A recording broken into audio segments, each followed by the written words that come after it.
South கொரியாவின் கிம்ஹி சர்வதேச விமான நிலையத்தில் இருந்து ஹோங்காங்கே புறப்பட தயாரான ஏர்பஸ் நிறுவனத்தின் ஏர்பஸ் 321 விமானத்தில் திடீரென தீப்பற்றியதைத் தொடர்ந்து அங்கு பதற்றம் நிலவியது. விமானத்தின் வால் பகுதியில் புகை வெளிவருவதை அவதானித்து விமான கேப்டன் மற்றும் பணியாளர்கள் உடனடியாக செயல்பட்டு விமானத்தில் இருந்து 169 பயணிகளையும் வெளியேற்றினர். விமானத்தின் அவசர கதவுகள் திறக்கப்பட்டு அதன் வழியாக பயணிகள் மற்றும் பணியாளர்கள் வெளியேற்றப்பட்டனர்.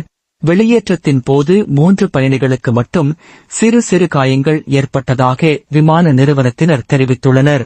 ஏர்போசன் குழுவினர் துரிதமாகவும் சாமர்த்தியமாகவும் செயற்பட்டதனால் எந்த ஒரு உயிர் சேதமும் ஏற்படவில்லை என்பது மகிழ்ச்சியான விடயமாகும்.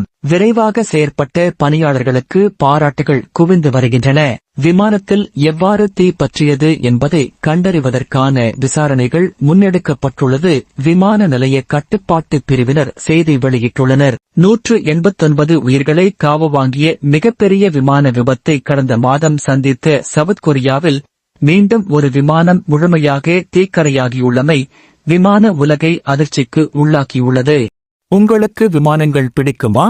விமானம் மற்றும் விமானத்துறை சார்ந்த சுவாரஸ்யமான தகவல்களை தெரிந்து கொள்ள வியான்சா பிளேன் ஸ்பாட்டர் சேனலை சப்ஸ்கிரைப் செய்யுங்கள்.